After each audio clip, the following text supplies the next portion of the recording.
শিরিনের একটা বয়ফ্রেন্ড আছে, আমি বলে দিচ্ছি, তার নাম সাজিল।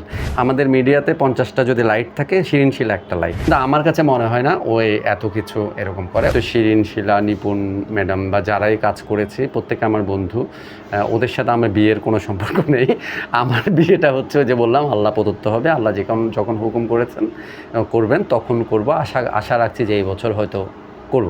শিরিন তো আমার ভালো বন্ধু। শিরিনের আমি একটা ক্লিন বলে দিই, শিরিনের সাথে আমার 4টা ছবি লাস্ট গভেট।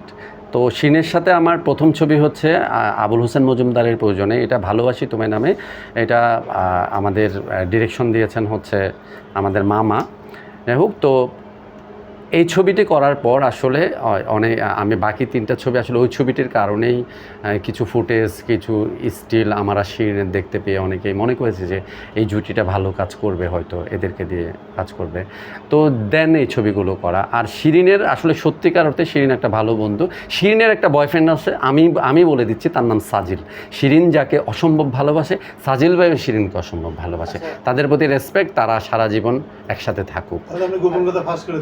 এটা গোপন কথা না, এটা শিরিনই প্রকাশ্যে বলে। আমাদের মিডিয়াতে 50টা যদি লাইট থাকে, শিরিন শিলা একটা লাইট। তো তাকে নিয়ে আলোচনা, সমালোচনা, নেগেটিভ পজিটিভ অনেক কিছুই ঘটবে।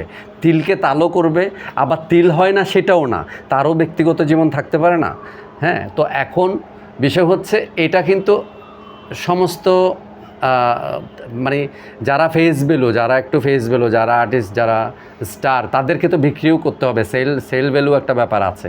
তো এই জিনিসগুলো করে আসলে পজিটিভ নেগেটিভ ও ব্যক্তিগত জীবনে আমার বন্ধু, ও ভালো মনের এইটুকু জানি, ভালো অ্যাক্টিং করে এইটুকু জানি। পাশাপাশি ওর ব্যক্তিগত জীবনের কথা আমি কিন্তু একটু আগে বলেছি, যে যেমন তার যে কেরিয়ারটা ওই রকম ঘটে যাবে ঘটনাক্রমে। এখন এসে এটা আমি কি বলেছি যে ইন্ডাস্ট্রিকে রানিং যারা সুপারস্টার নায়িকা ছিল, তারা কিন্তু অন্য কিছুতে জড়িয়ে, হ্যাঁ, তারা কিন্তু ইন্ডাস্ট্রিটাকে আরও নিচে নামাইছে, উপরে তুলতে পারতো শাবনূর ম্যাডামদের মতো করে।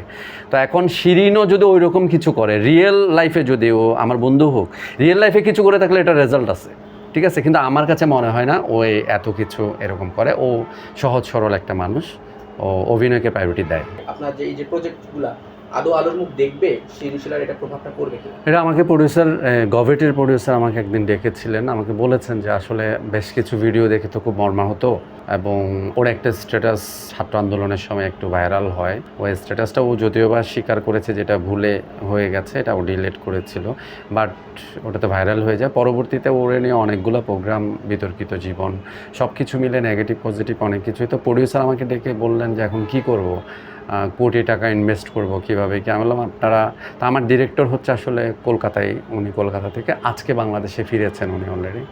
তো আমার মনে হয় ওনারা সিদ্ধান্ত নেবেন, ওনারা ভালো বুঝবেন। আমি শুধু এইটুকু বলেছি, আপনাদের যেটা ভালো মনে হয় সেটা করেন, কারণ আপনাদের টাকা ইনভেস্ট, অনেকগুলো টাকা ইনভেস্ট হবে। আমি এইটুকু বলেছি। তবে ও তো আর্টিস্ট হিসেবে, আমার বন্ধু হিসেবে আমি বলবো ভালো। আর যেই নেগেটিভ জিনিসগুলো হয়তো এগুলো ফিউচারে নাও থাকতে পারে, ঠিক আছে, এইটুকু বলেছি।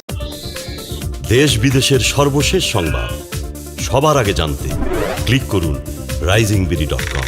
প্রতি মুহূর্তের খবর অনলাইনে।